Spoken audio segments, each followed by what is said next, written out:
One thing that I know and one thing that I've experienced, something very much unfortunate but something very much real, is that when you talk about border management conventionally, people think about one element of it. They actually think about immigration, and that is basically what they think. I remember in one of the interesting interventions or interactions that I had with one of the colleagues, especially after we had launched and started implementing Border Management Authority, started having our vehicles being branded out there and all that. Somebody actually asked me a very interesting question. I have seen a BMA vehicle in Captain Park. What are you guys doing there? Because you are supposed to be in Beit Bridge. I actually said, oh, colleagues, there is a border in Captain Park. It's called OR Tambo International Airport. So even in that instance, people don't necessarily appreciate that reality that that is a border, or that is what we call actually a port of entry. To the extent that when some people in some other contexts actually even started to give articulations which were very much or incorrect to indicate that there are no borders in Europe and all of those kind of issues, which was a very serious intellectual confusion. Because in actual fact, I basically said to them, if you actually enter into an aircraft here and you happen to land in Heathrow in the UK, or you land wherever in Madrid in Spain, where are you landing? Because basically you are landing in a border and all of that. But otherwise, the fundamental point that I just wanted to say in this particular slide is we have embedded technology in as far as the conventional border management work is concerned. And one of the critical problem statement that has been very much popular, as you will fairly be aware of, which gave rise to us having to adopt your digitalization as well as your digital imperatives in terms of doing border management, is because the problem statement has been very much fundamental. And I think if you can just think broadly in as far as these issues are concerned, we are talking here about vulnerabilities that has been very much systematic to the essence that even national security imperatives had fairly been compromised. To the extent that you happen to actually process people into your jurisdiction without necessarily having deployed any element of technology to be able to understand who they are, and obviously be able to understand their background and be able to check if these particular individuals are not maybe wanted by other jurisdictions because they've committed very atrocious challenges or issues in their particular environment. And ultimately, you end up finding yourself in an environment where you literally process even those undesirable individuals into your environment, and that becomes very much problematic, to the extent that some of those jurisdictions will start seeing you as a bit of a liability in the broader context of community of nations. And that is fairly the problem statement that we have to effectively deal with, and that is effectively the issues around border management work. Now, digital transformation is something in the context of the work we do that is also driven at the executive authority level. So the minister has fairly been driving this particular agenda. And on that particular basis, we are actually participating in that, but also driving these particular issues. To the extent that we are also driving this within the context of ensuring that we have to partner with those that are homegrown technology, innovators. And that is why we have very closer partnership with structures like your CSIR as we do this particular work. And this is actually something very much critical. So maybe before I exit out of this slide, for the broader context in terms of understanding the area and the environment that we cover in doing the work of border management, we work around the 71 ports of entry within the Republic. 52 of those are land ports across the entire jurisdiction with our 6 physical neighbors or immediate neighbors. And out of that, we also work in 10 international airports, which are fairly international, meaning the ports that we admit people into the jurisdiction. But we also work in 8 harbors, or what you will call seaports, and we also work in 1 dry port, which is actually in Johannesburg called Sididip. So that is fairly our area of work. But additional to that, we actually work 10 kilometers across the length and breadth of our borderline. Internationally recognized borderline, 10 kilometers inland, is described as a border law enforcement area. So in that instance, when we talk technology, I will start to reflect into the nature of technology that we are deploying, but also the nature of technology that we need to be building going forward in doing that particular work. If you are to go to the seaside, we are actually responsible for over 3,900 kilometers in terms of the coastline, 10 kilometers into land, 12 nautical miles into the sea, making sure that we protect the marine resources. Once again, high-level technology required, whether within the context of radars and the like, to make sure that we are able to ensure safety and security for the jurisdiction in as far as those environments are concerned. So that is effectively the work that we do, and that is the area that we cover, and that is what one will then be talking about. Now, if we then move to the next part, this particular slide just actually indicates that moving into technology in the context of the work that we do, it is not just an issue of your political statement or an issue of your bit of sloganeering per se, but it's because the problem statement has been very much visible and the problem statement has been very much open. And I want to be very much practical in the conversation.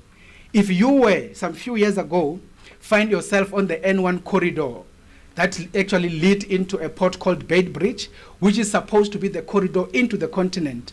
Most of the consignments arriving into the continent, coming out of the Durban Harbour through the N3 and obviously up through Gauteng into the N1. Initially, you will find that trucks will be queuing there for 2 weeks, effectively trying to cross a port of entry. And I can tell you now, that is actually stuff that was supposed to be happening in the 50s, but has been happening quite recently. To the essence that if you talk about it advancing regional economic integration, if you talk about the effective implementation of Africa Continental Free Trade Area, and you talk about all of the other issues that are more embedded around issues of economics, even ordinary business people will tell you this is not sustainable. And on that particular basis, there are a lot of issues that one will then reflect on in addressing that from a problem statement point of view. And the rest of the other issues we'll talk about as we go through. So this is basically the essence. And that is why we are saying we are doing the work that needs to ensure that we are able to bring in technology that is going to bring a lot of automation so that we can start dealing with the issues that has been too much problematic. Now, the establishment within the South African context of the Border Management Authority actually is a move of integrated border management, moving away from what others will call coordinated border management, where you had a multi-agency approach deployed in an environment, implementing pieces of legislation highly fragmented, facilitating corruption, but also complete underutilization of resources. So we have done the integration, brought everybody in, and ultimately ensured that we create a mechanism where there is a single command and control. When you had 7 standard operating procedures deployed in one space, that will make trucks to actually sit in one space, trying to cross for almost 2 weeks, a week or so, on the basis of the bureaucratic processes that has been put in, most of them being manual, with paperwork after paperwork that has to be signed. And in many instances, when we have conversation with the colleagues on the ground, what is it that this paper is for? They actually will tell you, we do not know. They just told us we must just do it. So what is it that you are doing? They said, no, we are just writing. So writing, and you're writing for what? No, we are writing for writing. Then you get to realize that we are not necessarily understanding the issues that we are actually able to be doing. And that is why now we talk about bringing in homegrown technology, making sure that we are able to automate, and making sure that we don't make a port to be a place of standing, but we make it a place of transition, meaning transition from one jurisdiction to the other, to the extent that those that are actually using that space, in many instances, will not even be able to see that they've just transitioned from one jurisdiction to the other. And that is basically the work that we are looking at. Now, from a technology point of view, if I can also use this slide to that effect, we are working very much hard to make sure that we are to bring in technology into the port environment to the extent that we are then going to be implementing what is called authorized economic operators.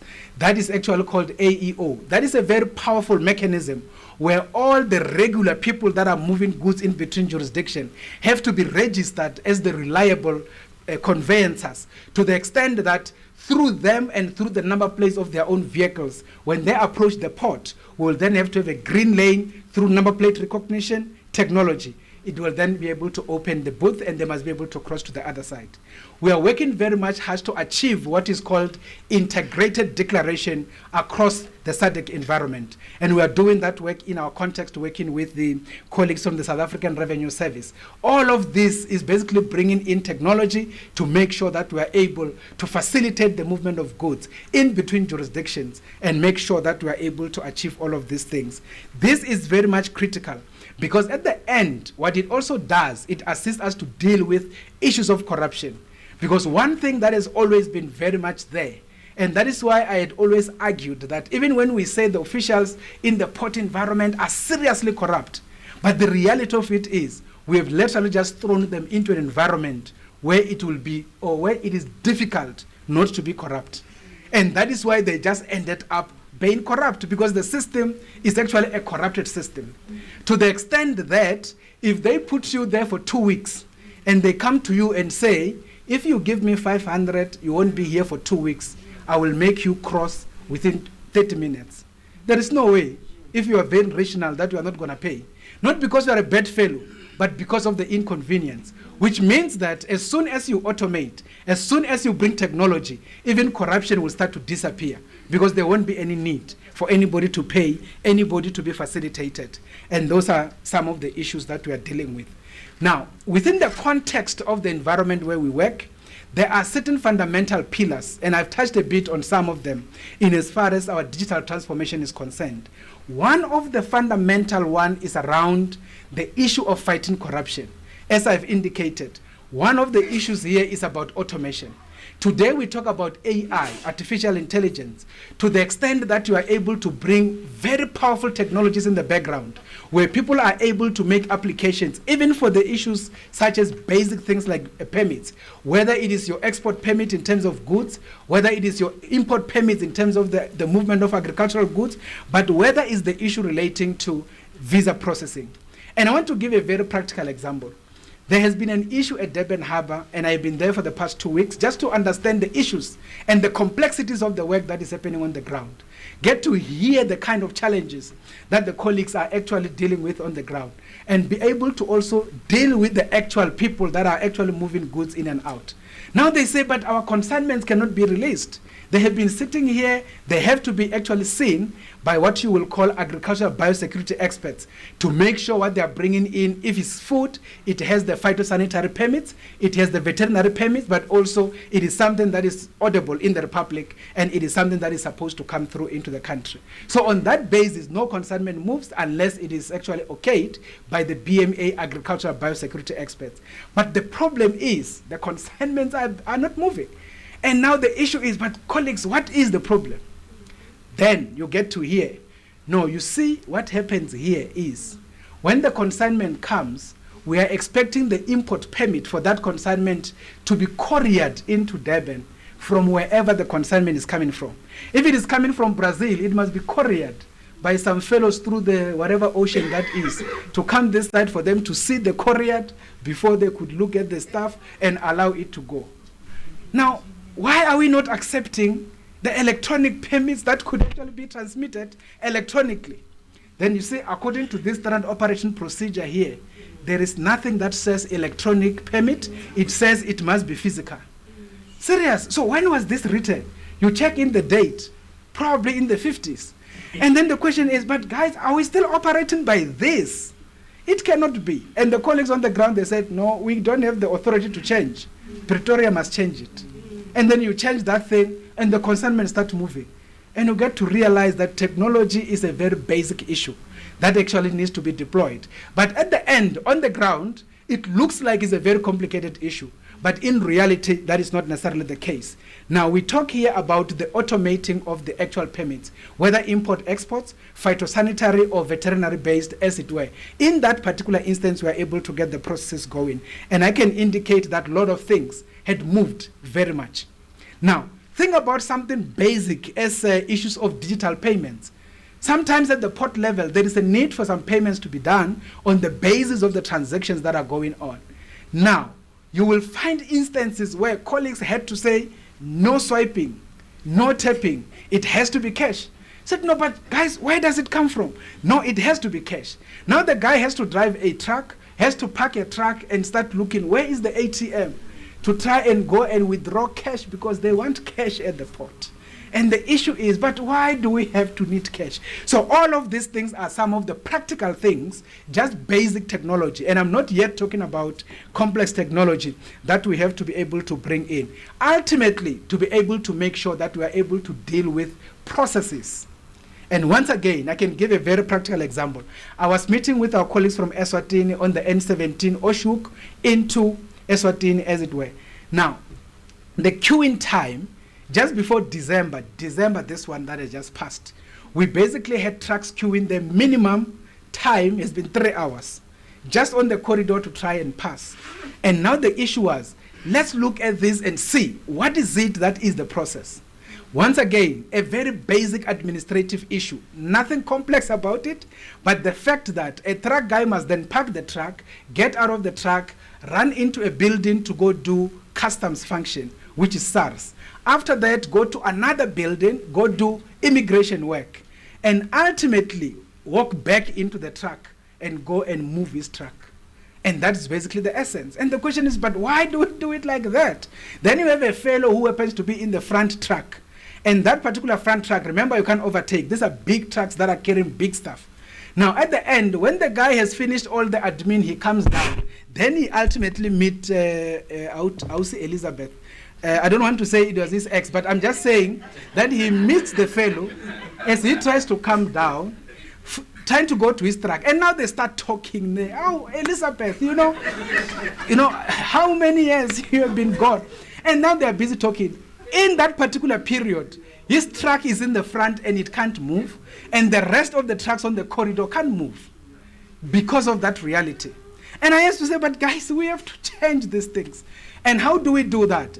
Basic things. We had to bring in a truck, put it on the road, and then make a toll gate based approach. We then put it on the road, opened it up, bring in technology in, and say, drivers, you don't exit your truck. In the meantime, before we talk about the green lane, the AEO, and all of those, in the meantime, when you arrive here, you then do your customs on this window in the middle of the road. From there, you are able to do your immigration on the second window. On that basis, you are able to cross. And I'm talking practical issues, and I'm not talking theory. Now, last week, we went to count the books and ultimately had experts doing the movement issues and be able to give us the indication. I can tell you they did indicate that in that situation, we're able to have everything changed up to where we are sitting now, a very different context. We've been able to reduce 3 hours to 20 minutes. And now as we speak, they're just passing through like that. And that is basically what we are talking about. So I just want to move as I move towards concluding. Other technologies is just issues of your drones. We've already started deploying drones in as far as border patrol issues. We have started deploying body cams where our officials' interaction with the travelers is both on audio and visual. All of that enables us to be able to do the work better, but at the same time deal with corrupt tendencies and ultimately be able to hear if somebody is going to be asking some 200 rands for KFC when they are not supposed to from the travelers. And on that particular context, we have started to deal with some of those particular issues. Biometric processing, very much critical at the ports, particularly at our bigger ports, and make sure we are able to interface with other structures like Interpol. And that is why we've been able to nab a lot of individuals that were actually attempting to enter our jurisdiction coming from other environments where they've committed crimes. In that instance, technology has been enabling us to link up with systems, be able to check who these individuals are, and on that basis, we're able to deal with all of those. We do have advanced passenger processing system to the extent that every passenger from anywhere in the world before they enter an aircraft, we get all their data, we do pre-analysis, and we're able to say that individual must not be allowed to board that aircraft destined for South Africa. All of these issues are the interventions that has been made within the context of technology. So on that basis, I'm just finishing now. Homegrown technology. Why homegrown? One thing that is very much critical here is we need to invest in homegrown technology in as much as we can partner with other people anywhere in the world, but homegrown becomes very much fundamental. As you will be aware now, obviously, in the broader global ecosystem, they are friends, but at the same time, there are those that you will say are strategic partners.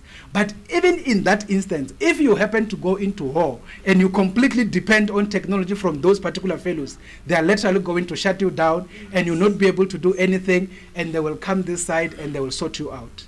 And that is why some fundamental technologies has to be sovereign. It has to be built on the ground and make sure that we are able to do certain fundamentals, even if you will be able to partner with the rest of the role players on the other issues. The e-gates are coming. We are going to be putting some now for the G20 as we go to November, and that is very much critical for the purposes of better facilitation of people, so that when people get to the port, they are able to use their facial recognition, and ultimately be able to walk into the country. Pre-analysis would have been taken place before they arrived. When they actually land, we already know who they are, we already know they are harmless, and therefore they walk into the country. And that becomes very much fundamental. Instead of still wanting to be doing all of these things like in the 50s, and want to be asking people, so you're coming here, where are you going to be staying? Actually, but what is the name of your girlfriend? So all of those are old school stuff. They are not actually helping, because in any event, if that fellow can give you data that is not correct, just directly, it doesn't mean anything. You have never done any analysis, and then from there the fellow walks in. So ultimately, all of these things will then be enabled by technology. And on that particular basis, I want to end at this particular point. There are a lot of issues that we can talk about, but one thing that is very much fundamental is our ability to build homegrown technology that should be able to enable us to do the rest of this work. The good thing is there is now a simplified version of public-private partnership that the National Treasury has actually published in June, and that enables us to be able to partner with the private sector and be able to enable them to assist in doing this particular work, and we're able to work on the repayment mechanisms, because we know technology is expensive, and on that basis, if your planning is not in order, you are definitely going to be struggling. Many benefits that I've already spoken about in as far as this work is concerned, and you can see some of those particular issues as it stands. As I conclude, the issue of technology cannot be left to anybody else but to the rest of us. And we need to be able to partner with those that went to school on these particular issues and make sure that we are able to move as fast as possible. To the extent that speeches are no longer that impressive, because speeches these days actually they come from AI, ChatGPT.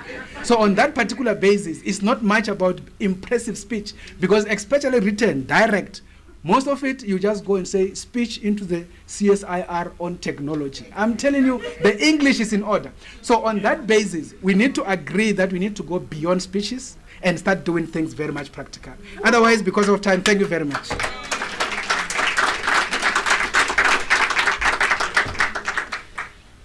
Thank you. Thank you very much, Doc. Thank you very much for a very powerful and very informative, I must say, a very practical lesson that we received from you. Thank you very much. May I, in the meantime, Doc, ask you to maybe take a seat on in front. I want to change things a bit. This was supposed to be the opportunity for us to ask the keynote couple of questions, but we will plug them into the panel to save time. Time is not on our side. So, Doc, if you can join us on the panel. You have set a very perfect stage for us, I think, for our next discussion on the panel. And indeed, I'm hoping that the experts that are coming to sit with you on the panel will comprehend some of the discussions that you had, and we will come up with practical solutions, at least one way or the other, or at least a way forward on that. Our discussion will revolve around 5 themes. One, the technology challenges, some of which Dr. Masiapato has already highlighted here in safety and security in South Africa, trying to understand the most pressing vulnerabilities and issues. The importance of homegrown technologies, I think he also spoke eloquently on that, exploring why local innovation is important, and especially how it links to sustainability and national sovereignty. The barriers to this, what makes it difficult for us to achieve this sovereignty, and then the strategies for achieving it, and then where should we go from here. Without wasting time, I'm going to introduce our panelists, who I would ask, as I'm introducing them, to join Dr. Masiapato on the panel. The first will be Dr. Mthobisi Clyde Zondi.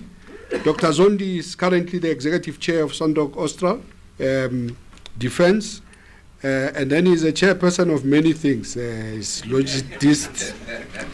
Yeah, no, the dog is busy. Pallet beats. Yeah, Doc is also the chair of the AMD subcommittee on future defense and innovation. He spent 12 years in the National Department of Defense, living there as the chief defense material. And overall, he has got about 25 years in the industry of safety and security. He holds a Doctor of Philosophy in Mechanical Engineering. He holds 2 master's degrees from the University of Antwerp in Germany. He holds another master's degrees in Business Administration from UCT, a postgraduate diploma from Liverpool, and I can't read all of them. This is amongst the qualifications. And he's a registered chartered engineer with the UK Council of Engineering. Please help me welcome Dr. Zondi. The second panelist will be Dr. Moses Kanyile. Dr. Moses Kanyile currently serves as the Director for Center for Military Science, CMIS. This is part of the Faculty of Military Sciences, part of the University of Stellenbosch. He also teaches research methodology there to masters and doctoral students, and he also serves as an external supervisor for masters and doctoral students for UNISA and the Graduate School for Business Leadership. He also holds a PhD from the University of Pretoria, a master's degree from Stellenbosch, and a master's degree from UNISA in business leadership.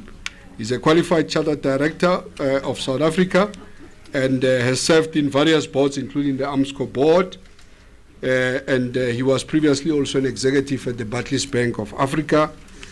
And he writes extensively on safety and security as well. Please welcome Dr. Kanyile. And then the last of the speakers will be Ms. Lutuli, Mamela Lutuli. She is the CEO of Take Note IT Pty Limited, and she's described as the disruptive entrepreneur, thought leader who is dedicated to protecting and keeping businesses. She's been leading this company from 2007, and this company is involved in cybersecurity, Internet of Things, and some of her achievements includes numerous accolades that she received locally and internationally, amongst others, BBQ Digital Transformation Award, Africa CEO Award. It's many of them. It's many of them that she's received. She also holds a master's in business administration, and serves on various boards as well. And I must just make an excuse. One of the other panelists, welcome Ms. Mamela. One of the panelists was supposed to be Mr. Ndlovu, Sandile Ndlovu. Unfortunately, he fell sick and he could not join us. On this note, I just want to go straight to the panel, and I will try to save a bit of time. Please, I would like to ask, or at least put some ground rules. If I give a question, I would like straight to the point, as crisp as possible, because we don't have time, and I don't want to cut the conversation. I actually want to go through all my questions. Can I start this by giving the other panelists, except the one Dr. Masiapato was giving a keynote? I will start with Dr. Zondi, just 1 to 2 minutes of just an overview of our topic for safety and security, basically looking at our theme, building national resilience through homegrown technological innovations. Just a few words, introductory words from the panel members. Dr. Zondi. Thank you, Chairperson. In as far, I'll zoom into resilience. In as far as resilience is concerned, for any country to project resilience in the way that it projects its defense and military capabilities, for example, there has to be strategic independence. So strategic independence basically allows a country to deploy its capabilities in its own volition without dependence on third-party countries. I think Dr. Masiapati touched on this briefly in his presentation. If he had more time, I'm sure he would have discussed it even more. But for me, this is very important because we discuss sovereign capabilities and strategic capabilities without necessarily linking it to application and the practicability of actually implementing it on the ground. So it's very crucial that we have strategic independence. And one of the things that is pushing the entire region towards strategic independence, if anything, is the lessons that we've had with the recent wars in the Middle East, in Russia and Ukraine, even in DRC. In terms of strategic independence, we've seen how important this becomes for countries because the geopolitics are so fluid. The person you depend on to supply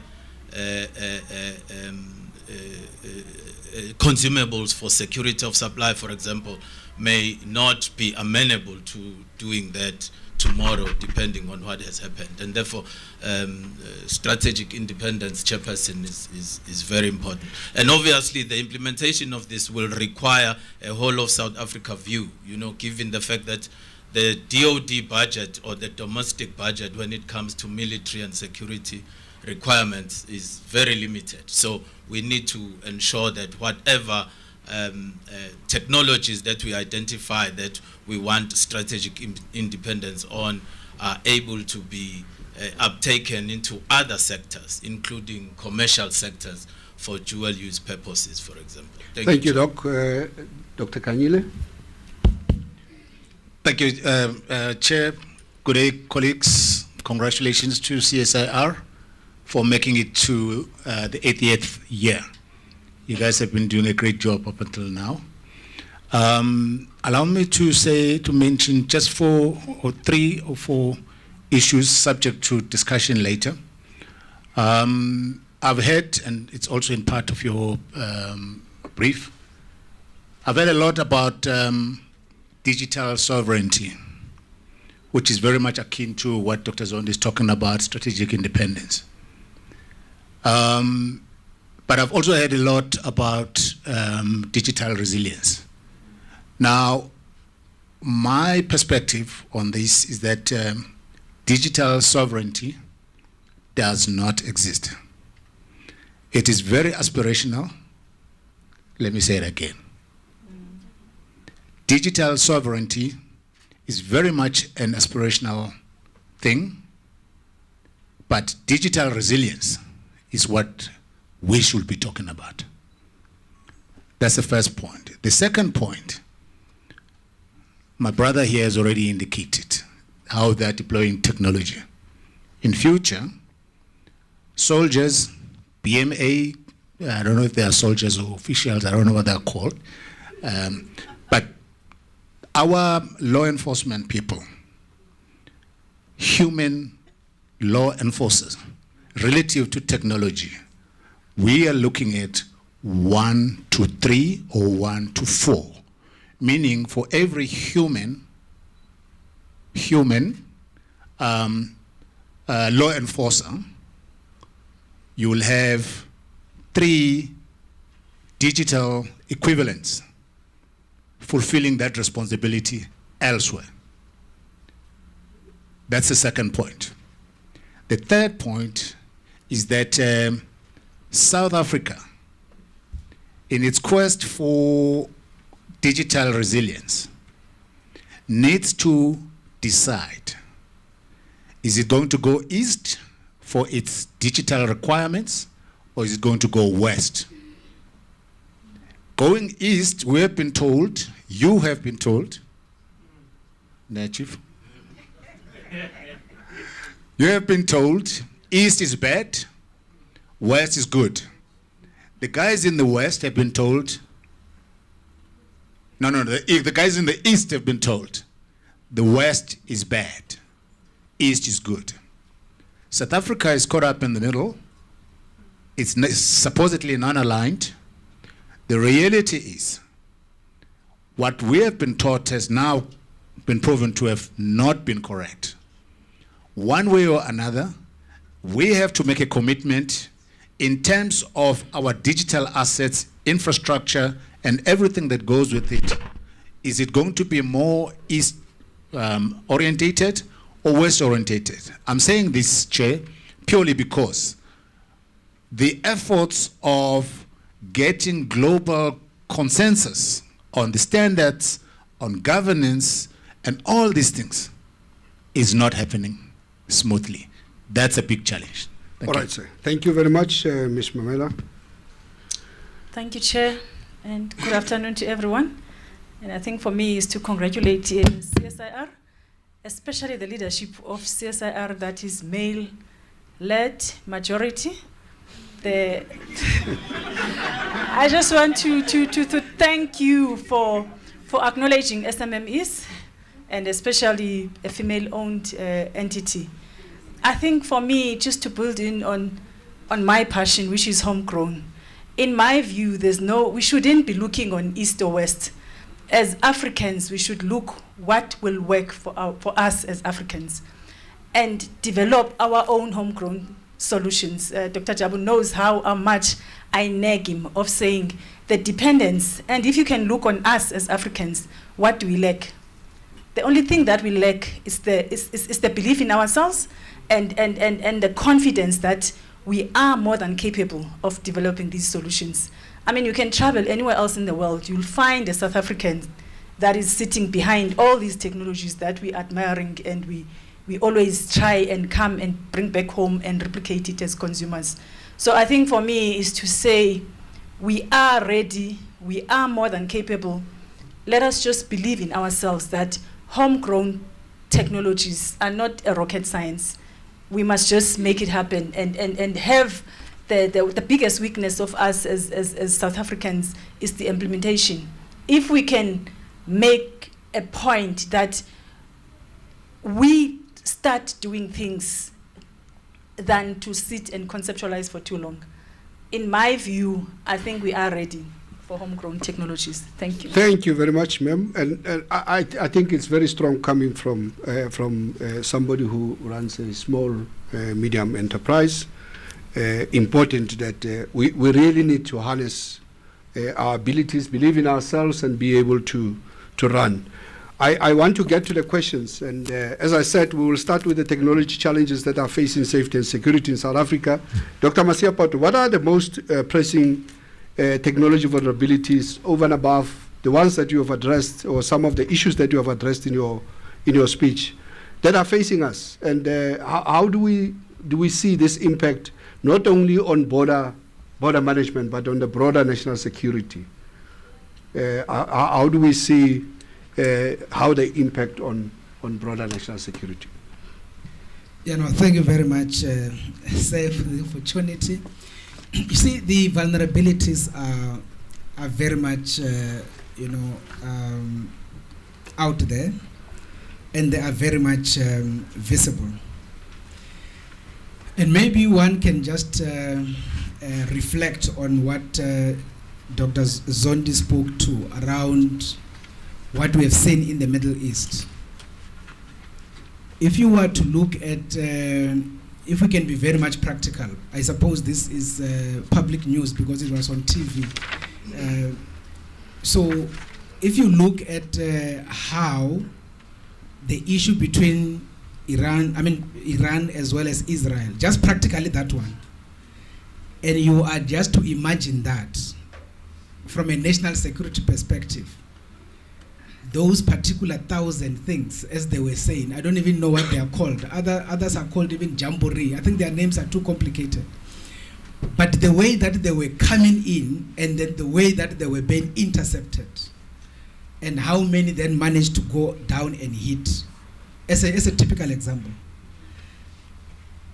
And I know that Dr. Zondi came from the military, and now the question is, if they were to come our way,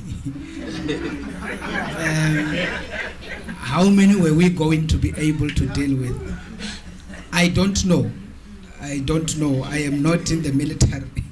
But I suppose those that go to some prayer sessions on Sunday, they need to pray more so that they don't come this side. So I think that is a very, very real vulnerability.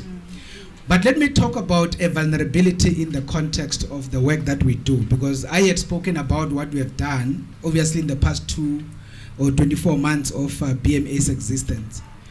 But one of the biggest vulnerability that has been here in this country has been the movement and the processing of individuals into this country that we did not necessarily know who they were. And I can give a very practical example. In 2010, we had the World Cup, which was a very much fundamental activity, which was very much good for the economy and all of those issues. But during that particular period, we had the most movement of individuals who actually has been serious danger to wherever they were coming from. And they entered in this country until this day, and they never exited. And they are effectively unaccounted for. And I think we all know the impact of the stuff they do, even if you go to the Western Cape, literally driving the underworld, which we are struggling to dismantle. So that vulnerability is still there. I do know that we are doing a lot of work to try and start to deal with that by starting to introduce some of these technologies that are actually being deployed even by other jurisdictions, to be able to do pre-analysis of people that are supposed to be coming to our jurisdiction and make sure that we facilitate legitimate individuals that are to contribute for our economy and the rest of the other issue. So that is just the vulnerability I can talk to from a migration point of view. By the way, migration is not meant to be stopped, it is meant to be managed, and it is meant to be facilitated, especially legal one. And that is a very fundamental issue. So from a vulnerability point of view, that still stands. Yeah. And I think for now I can stop there. Thanks. All right, thank you, Doc. Now, Dr. Zondi, what has been the critical challenges in terms of investment, especially where we are seeing shortcomings in technology, and that there are various gaps that we are unable to breach? What could be done to support either research and development or development of technology with investment to ensure that we can close all the gaps that we require to close? Yeah. Okay. Thank you, Chair. I think the first thing is that, of course, like Dr. Masiapatu mentioned, that my affiliation is historically with defense, and my answers will tend to be more leaning towards the defense stuff. So one of the biggest challenges that we've had for years in defense is that the defense community actually does not sit in the table where plans and priorities in government are made. So, and that is a big problem. The policy on R&D, the development process of that policy doesn't even involve defense. And for me, it's always been a challenge, because if you look at historically which government national department spent on R&D, it's actually DSTI and DHE, higher education, and the third one is defense. Defense historically spent 1.2 billion per annum on R&D and technology development. But when it comes to actually setting up priorities, developing a strategic map for the next 5 years for key technologies that are going to be developed for socio-economic purposes, defense is not involved. And obviously, one of the reasons is that defense is not very sexy or appetizing to people. So they always think the same way, like the doctor said here, how are we going to defend ourselves when the time comes? But as long as we do not have enemies, then we do not need to focus on defense. That's a big issue for me, Chairperson. But there's also an emphasis, I think, needs to move away from invention. In South Africa, we love invention. And in the defense space, we invented a lot because of the arms embargo. We have serious inventions that are unmatched in some of the developing world outside. And that is why our technologies have attracted a lot of attention to countries that are non-aligned. So, but the issue is that it's very expensive, and the development cycle is very long, and it's honestly not practical to pursue that kind of strategy right now. So we need to be focusing on innovation. Innovation is packaging existing technological building blocks and underpinning it with a COTS, commercial off-the-shelf technology layer, to solve problems that have never been solved before. That is cheaper. The development cycle is much quicker. There's not a lot of testing and qualification steps involved in that. And I think if we focus on that, then it's cheaper, and government will obviously, once government puts it in its priorities, they will obviously support it. And the private sector is attracted to where the risking is, the government commitment is, and if it's prioritized. Thank you, Chair. Thank you very much, Doc. I think it's a very good practical direction that you are giving. Dr. Kanyile, just in terms of these technologies, I mean, we are high on talking about these technologies, but we also spoke, and you are saying that we should be talking more about digital resilience. But if we talk about all these technologies, artificial intelligence, cyber, robotics, unmanned systems, what are the risks of relying heavily on these foreign technologies?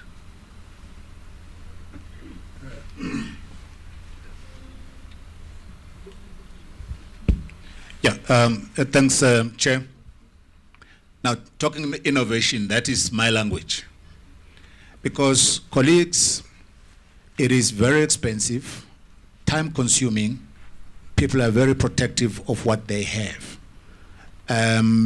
IP, registration, patenting, all those are very expensive and difficult to defend in foreign jurisdictions. So what we have is innovation. Talking about risk, program director,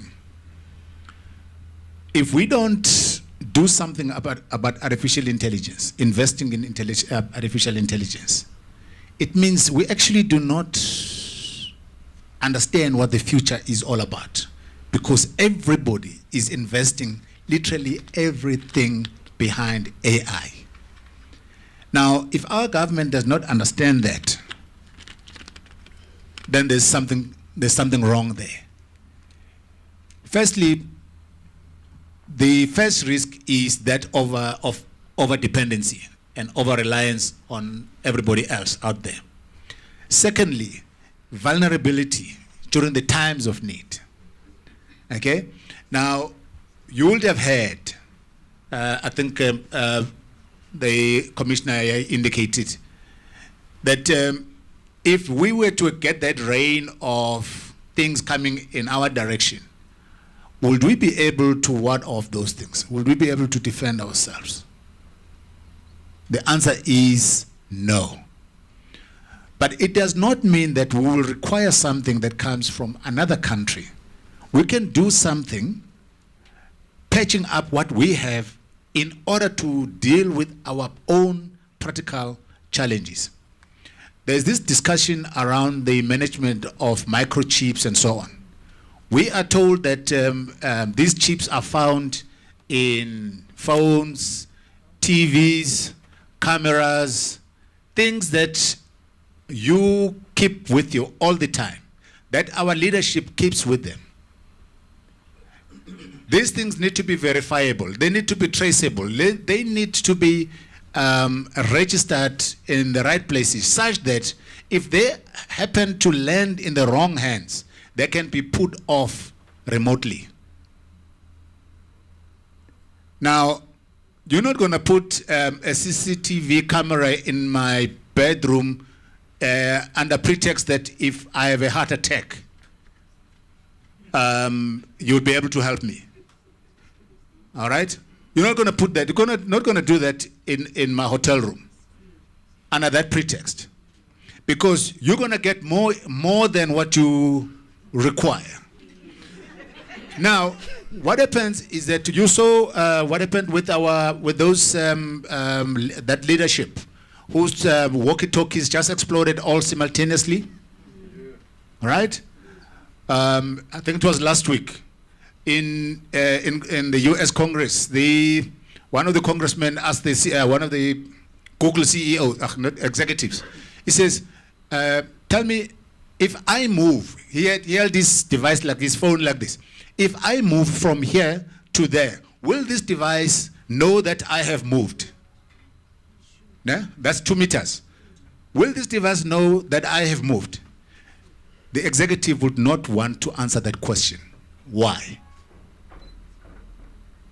Simply because it will incriminate, it will demonstrate that there is a lot that these devices are used for, can do, which means if they have to deal with your leadership, they have to deal with you, it would not be too much of an effort to deal with you. All right, Doc, thank you very much. Let's come to the space of SMMEs. What are your challenges? What are your challenges in collaborating, in getting funding, in pushing the space of developing technologies and playing in the space of being able to innovate? What are the challenges that you're facing?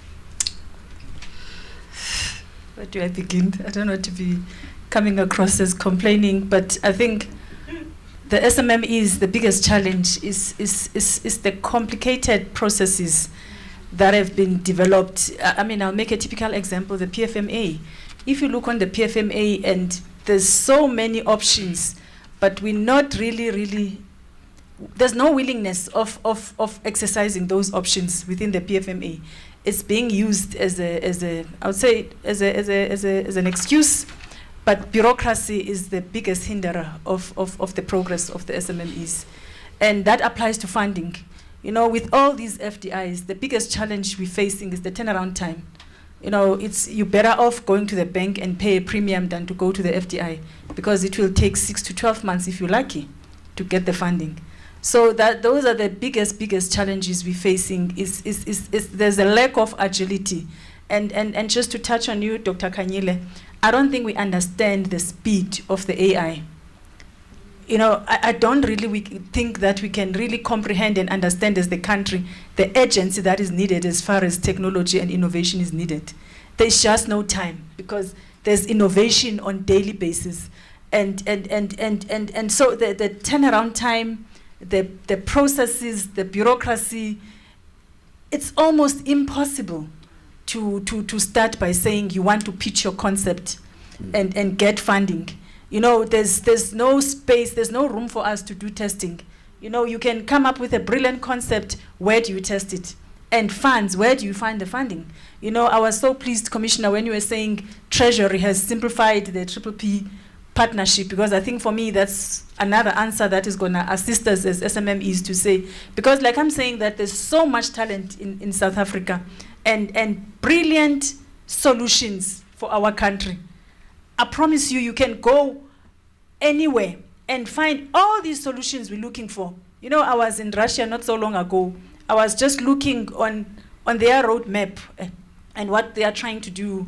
And I was amazed that some of the things we've already done in the country, but at what scale? You know, so the agility and understanding that the time is not on our side as far as technology is concerned. Thank you. Now, Dr. Masiapat, I think you have touched on this localization of technologies, but especially in your space, how do we harness this thing as a catalyst for growth, but to ensure as well that you can be as effective as possible within your environment? And what does this localization of technologies in a sense mean for you within your environment and within the broader environment? How best can we harness it to ensure that we can achieve the goals that we need to achieve? Yeah, no, thanks, Patel. Maybe let me start by this point. You see, one of the real challenges, before I answer your question, at least one has been a technocrat for almost 2 decades plus.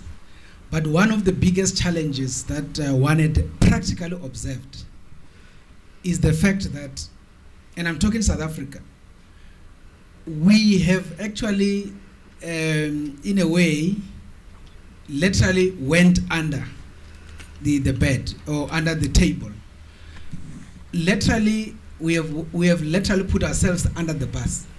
And the reason why that is the case, everybody's afraid.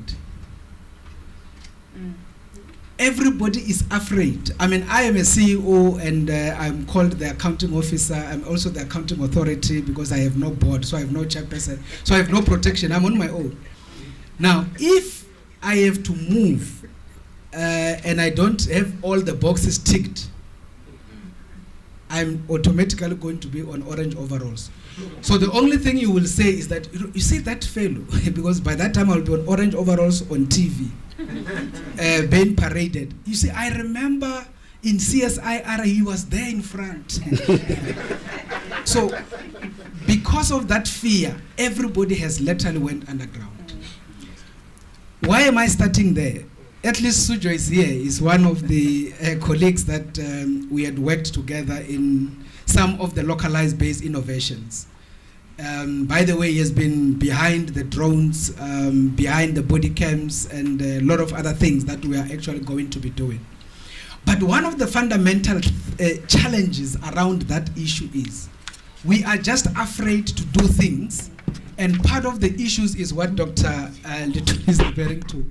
The issue of the PFMA, that particular piece of legislation, everybody, once you cite it, everybody disappears. And that's the reality. And by the way, in the normal government structures, normal government departments, there is now a new concept that I call upward delegation. And that is what unfortunately is happening. So if you really find a director today in government, if you can think 10 years ago, a director is a big guy. Supposed to be somebody who's a decision maker, somebody who's supposed to be taking things go forward. It's a director, you know. But I can tell you, if a director today is supposed to take a decision, they will tell you, you see, on this one, I think I need a chief director. I need to talk to my chief director. Then you go to a chief director and say, but can we move on this issue? There is this thing, we must just do this thing. The chief director says, yeah, you see, I agree, I need to move on this one, but I think we must go brief the DDG.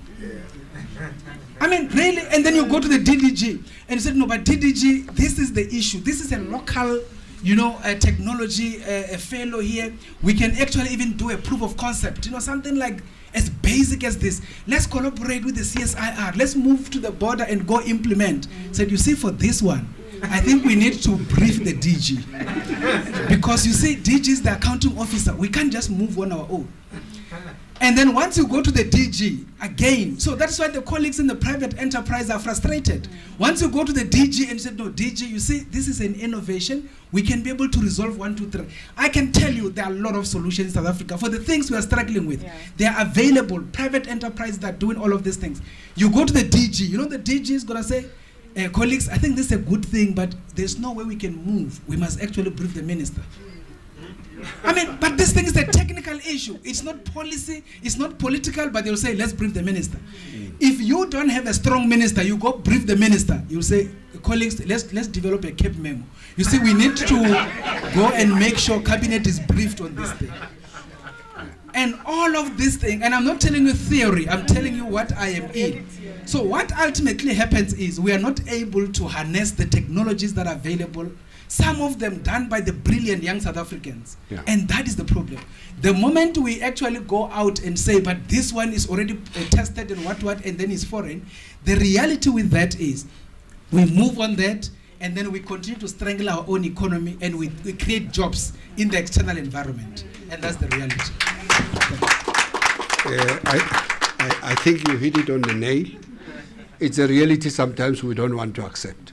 The lack of decision making, which is a decision by its own. I will go to at least 1 or 2 questions from the audience before I continue with our questions, so that we can at least give the audience online a opportunity to ask a question. Doc, maybe let's pick a question there. Let's pick a question there. Yes.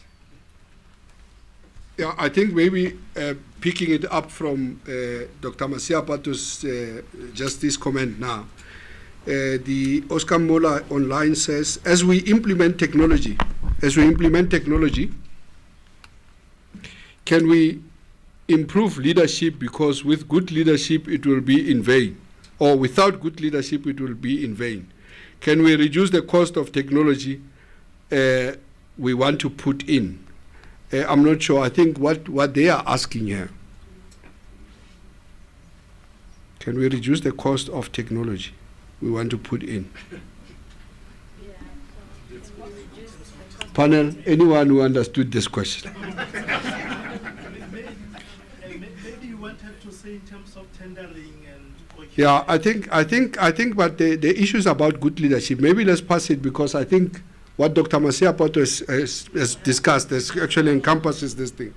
Can technology or sensors attached to drones be adapted to facilitate water security?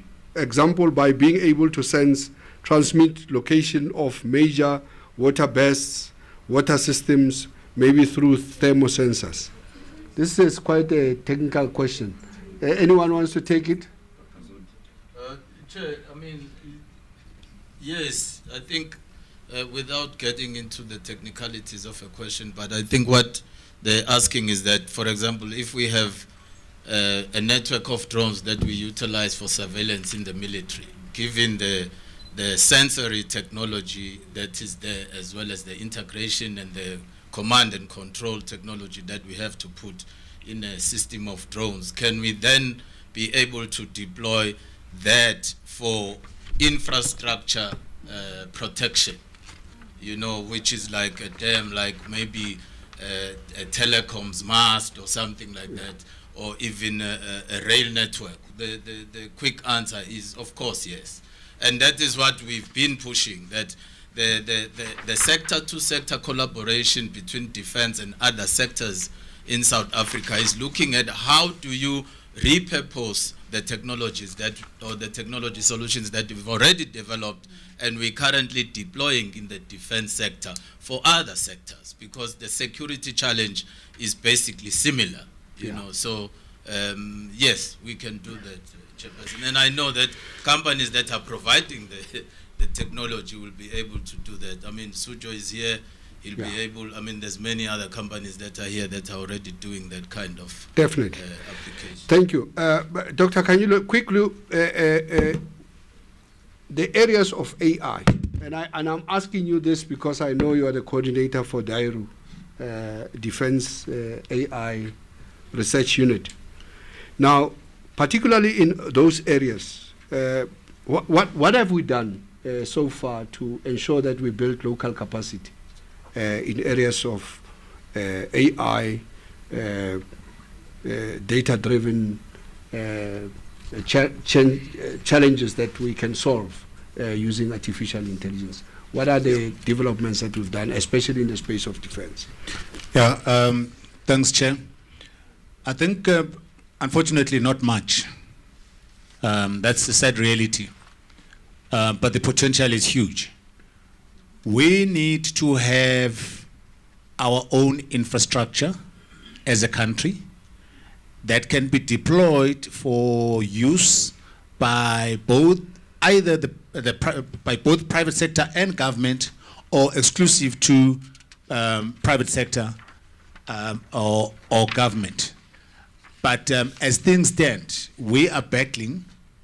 We don't have enough data centers. Data centers that we have, that I'm aware of, were built many months ago. They don't have, they're not aligned, most of them are not aligned to the AI requirements that we, as we know it today. Secondly, they're not so much accessible. They are not owned by our locals, unfortunately, most of them. So my view, Chair, is that if we want to encourage our people to innovate, it's difficult to operate without connectivity, for example. All right? That's fundamental. All right? So we need, AI requires you to be able to store things. All right? To have computing power that is fast and big enough to process the data that you have to deal with. We are not too sure, for example, whether the security sector will one day have its own dedicated government-owned or government-controlled data center. We don't know. But that is a requirement. Yeah. You see, it doesn't help you talking about vehicles, trucks, and stuff, and you don't have a road. Okay? That is how fundamental this thing is. In the same vein, that's the other side of it. When we're talking about the drones, as Dr. Zonis indicated, it's essentially eyes in the sky. If you look at drones as just eyes in the sky, eyes at sea, eyes on the ground, because it doesn't have to be up there, then it means it is not a defense item, but it is an item that can be used by a guy in agriculture, in mining, in wherever, if you understand it that way, if you catch what I'm saying. So those are the fundamentals. We need to start a deliberate exercise of developing data centers at the right places, geographically in the country, supported by either ESCOM or even because they consume a lot of energy, that they are allowed, like in other countries, to generate their own power, including nuclear, as a matter of interest, including nuclear, for them to be able to sustain themselves. All right. Thank you very much. Ms. Mamela, I want to give the audience, I've looked at my time now, I've spent some time to give at least a couple of questions to the audience. I just want to go to Ms. Mamela in terms of, I mean, you have already raised challenges that you are facing as small businesses. But in the spaces that you are, in what ways, what type of investments are we looking at that needs to be directed to SMMEs?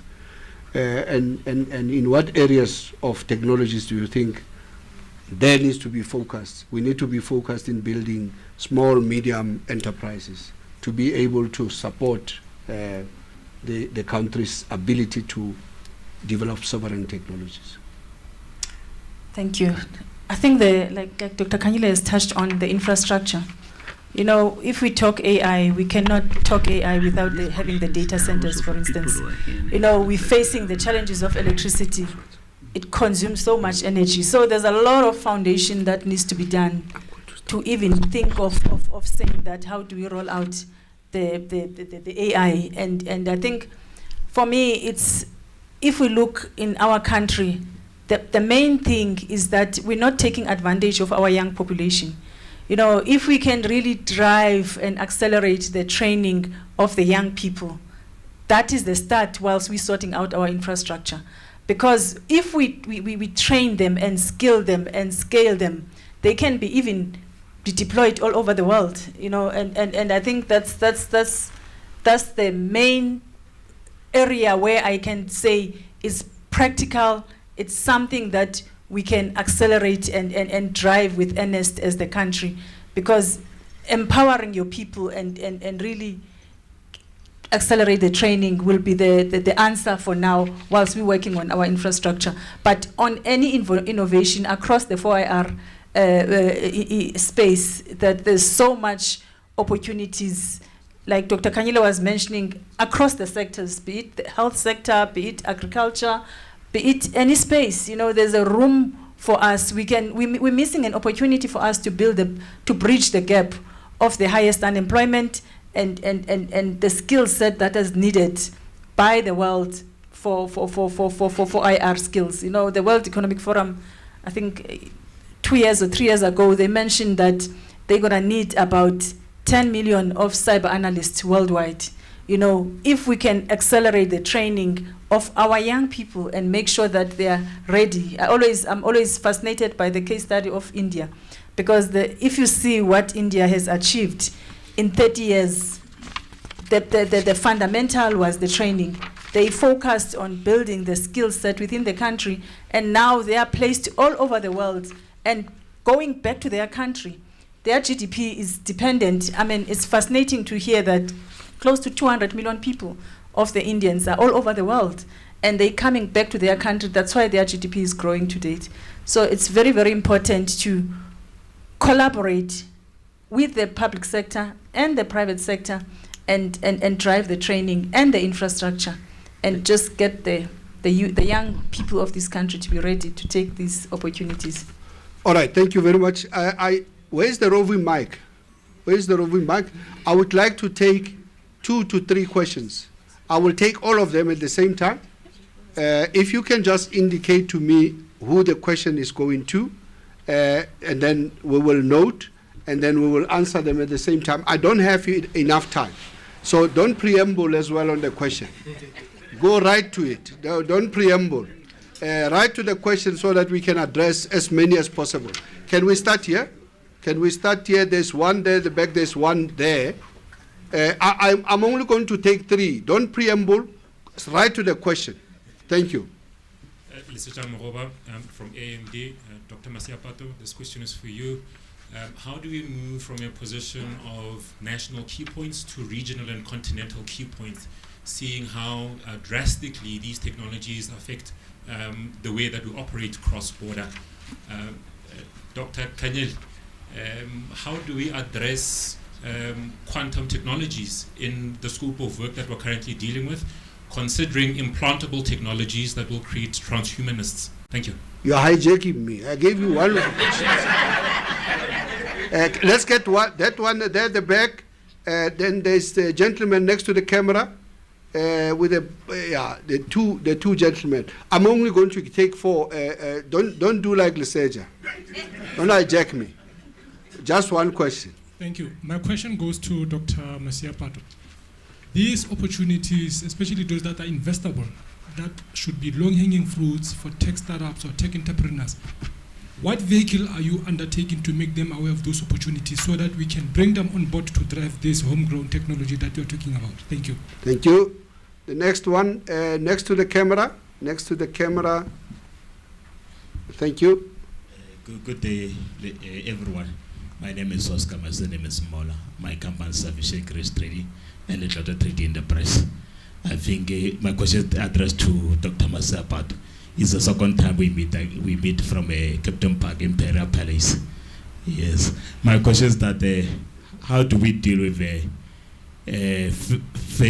poor leadership that is in our country, in also African countries, that persist where things are just getting, even the technologies they are getting as they can. Thank you. But you are hijacking my session for things that has got nothing to do with technology. Like technologies, they're in the borders, but it's still not dictating what is happening there because of poor leadership. They can even rob that technology. Thank you. Thank you. Thank you. I'm going to leave the questions for now here. I want to give Dr. Masiapato a chance to respond as quick, as crisp as possible, Doc. And time is not on our side. And then so that we can just finalize on the questions. No, thanks. Yeah, indeed, because of time, I'm not going to go into details.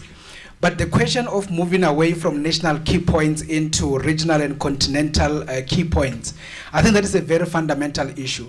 And by the way, from a border management point of view, that's exactly where we are going. As we speak now, we are going to start redesigning most of our top land commercial ports to the extent that we are going to implement what we call a one-stop border post. So a one-stop border post basically means, in this instance, a juxtaposed model. A juxtaposed model means one-stop, meaning that we are going to declare a port environment as a controlled zone for between us and our neighboring country. If you talk about Beit Bridge, for instance, we are going to have an infrastructure building on the South African side. On the Zim side, they're already done. They are just waiting for us because our PPP took 7 years. But what is going to happen is we are going to sit on a building on the South African side with the Zimbabweans. We are going to process people to exit South Africa, but to also exit Zimbabwe from the South African side, and therefore they will exit. When they return to South Africa, South Africans are going to sit on the Zimbabwean side.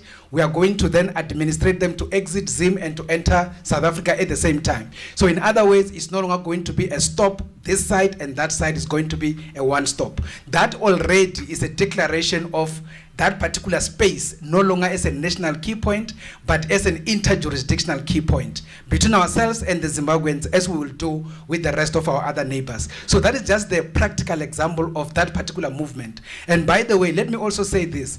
There has been this argument when we spoke about single declaration in terms of the movement of goods and the sharing of data technologically between ourselves and the neighboring countries. And some fellows were wanting to argue that if we are going to share data, we are going to share systems with our neighboring countries, what is going to happen to our national security imperatives? I say anybody who asks that question, they have no understanding of what national security is. So if we are going to say South Africa is going to export 5 oranges into Zimbabwe, and we share data with the Zimbabweans that 5 oranges are coming that side, what is national security about an orange? So that is where the confusion comes. So when it comes to the movement of goods, there is no data that is under the pretext of national security. And on that particular basis, we have to do single declaration, understand what we are moving in between, share that data, same technology, and allow these things to move. So most of the time, people block things whilst they have limited understanding. You see, the problem is time. But let me quickly go to the next one. The next one is about what are we doing to advertise. So you see, BMA has what we call the Border Management Conference. We actually decided, we started last year, and Sujo was there and the rest of the other colleagues were there. So we actually do these border management conferences annually. So last year it was the first, this year is going to be the second, we'll do the other one next year. In these conferences, that is where we allow small businesses, those that are in tech and all of those, to demonstrate what is our needs as the BMA so that they can come and demonstrate what they have in offering so that we can do partnerships and be able to deal with those particular issues. Now in terms of the last question, that one had some bit of political elements as to how do we deal with failed leadership. That one, probably the answer will just be prayer. But I think what we can, what we can agree on is we need to make sure that younger people come into the value chain and they're able to bring in some kind of bravery into the environment and make sure that we are able to have people that will take decisions without necessarily being afraid of the orange overalls I spoke about earlier. Thanks. Thank you. Indeed, I think we must pray for some of these things. We must pray. Ladies and gentlemen, I don't have enough time, and I want to close, but I want to give my audience, the panel, each member about 15 minutes. Closing remark. 15 seconds. No, 15 seconds. You are in a hurry. Yeah, 15 seconds for each closing remarks. Quick, straight to the point, no preamble. Doc, you are the first one. Okay, thanks, Doc. I think closing remarks is that we should look at the characteristics of the technologies that are indigenous. And for me, those characteristics include the fact that the development cycle should be quite short, because long development cycles do not assist, as I said before. And we need to look at exportability. The issue is that why niching is good for an SMME, for example, to give a distinguished capability, but sustainability will only come with scale, and exportability is very important, and export support from government of a developed technology to ensure scale and sustainability is key. Thank you. Thank you, Doc. Dr. Kanyile. Thanks, Chair. 3 things. 1, we need to invest in AI infrastructure as a matter of agency. Some data centers in key nodes of the country, especially along the coast. Secondly, we need to get technology, our kids, right from, what do you call these kindergarten guys? They need to be exposed to technology from day one, and it must be mandatory all the way up to wherever. 3, we need to pivot more towards TVET type of education as opposed to academic side of things. Then we will get our economy going. Thank you. Thank you, ma'am. Thank you, Chair. I think for me, we need a unified mission statement. You know, I'm always fascinated when if you go to France, if you go to China, for instance, they've got this one mission that says made in China 2025. And India also, they've got the digital India mission. You know, for us, we're all working in silos. We don't have a unified approach of saying for innovation, for homegrown solution, who are the stakeholders that can really be able to collaborate and really move forward. And I think for me, the second point is to talk to the SMMEs to say, if you want to start innovation, the first thing you must do is to leverage on open source tools. They are there for free, and I think that's a good start for SMMEs to start. Thank you. Thank you very much, Dr. Masiapato. Yeah, so I mean, from my side, we must stop analyzing. We have analyzed for too long. We have been involved in a lot of academic discussions, and by the way, we have spiritualized for too long. So I suppose what we must all agree on is we must start doing stuff. So for me, that is the message that I would want all of us to actually carry. South Africans, all of us, we have turned into analysts. Even the people who must do things. It's very interesting. You'll find somebody who's supposed to move this thing to here. Then he will tell you, you see, this thing, the way it's located here is problematic. But you see, if we can, you see, the way and the weight that this thing carries from it is very much dangerous. So if this thing is not moved, I'm telling you, the children will die out of it. And just move the thing. So even the one who must move it is busy analyzing. So that's the problem. So can we start doing things? No, thank you very much. A round of applause. Thank you very much. Unfortunately, our session has come to an end. Really, I mean, there's a lot to say. There's just not time to cover everything. We have another session, a deep dive session at 4 o'clock in the same venue. Please join us again. It will still be a safety and security aligned session, which some speakers will be delivering presentations in that. On this word, I want to thank the panelists. I want to thank the keynote speaker for having graced us today. Thank you very much, all of you, for your time. We value it, and we really appreciate that you have given us your expertise. We did not have enough time to go through everything, but I think it's sufficient that what we have discussed is enough to at least plant the seed in terms of homegrown technologies and national resilience. Thank you very much.